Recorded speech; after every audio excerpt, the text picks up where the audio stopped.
শীতকালে আপনাদের মাঝে আমি নিয়ে আসলাম কার্পু মাছের পোনাগুলো। তো সম্মানিত ভিউয়ার্স, এইগুলো মাছের পোনা আপনারা যে কোনো পুকুরে মাছগুলো চাষ করে নিতে পারেন। আপনারা যদি চান যে মিশ্র চাষ করবেন অথবা একক চাষ করবেন, তো অবশ্যই আপনারা এইগুলো মাছের পোনা আপনারা চাইলেও চাষ করে নিতে পারেন।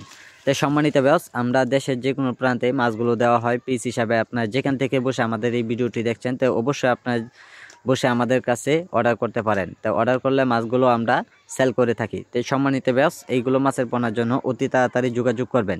তো সম্মানিত ভিউয়ার্স, এইগুলো মাছের পোনা আমরা সারা দেশে দেওয়া হয় পিস হিসেবে। আর মাছগুলো যদি আপনারা একক চাষ করবেন অথবা যারা মিশ্র চাষ করবেন, তো সকল বিস্তারিত জেনে নেবেন। তাই সম্মানিত ভিউয়ার্স, এইগুলো মাছের পোনার জন্য আমাদের কাছ থেকে আপনারা সরাসরি আইসাও নিতে পারেন। তাই সম্মানিত ভিউয়ার্স, এইগুলো মাছের পোনার জন্য আপনারা যে কোনো খাদ্য অবস্থায় যদি খাওয়ান, তো অবশ্যই আমাদের কাছ থেকে সকল বিস্তারিত জেনে নেবেন। তা আমি খুব ছোট একটি ভিডিও নিয়ে আপনাদের মাঝে আমি প্রস্তুতি হলাম। তাই আমাদের ভিডিওটি দেখে আপনারা সাবস্ক্রাইব করে দিবেন যে পরবর্তী ভিডিওটি দেখার জন্য। আর যারা পোনাগুলো নেবেন, তাই আমাদের টাইটেল বক্সের নাম্বার আছে, এই নাম্বারে যোগাযোগ করলে পোনাগুলো দেওয়া যাবে। আপনারা যেখান থেকে বসে আমাদের ভিডিওটি দেখছেন, তো অবশ্যই আপনারা অতি তাড়াতাড়ি যোগাযোগ করবেন যে পোনাগুলো দেওয়া যায়। তাই আপনারা এইগুলো মাছের জন্য আমাদের কাছে সরাসরি আইসা পড়েন। তাই আমাদের যোগাযোগের ঠিকানা ময়মনসিংহ ৩০।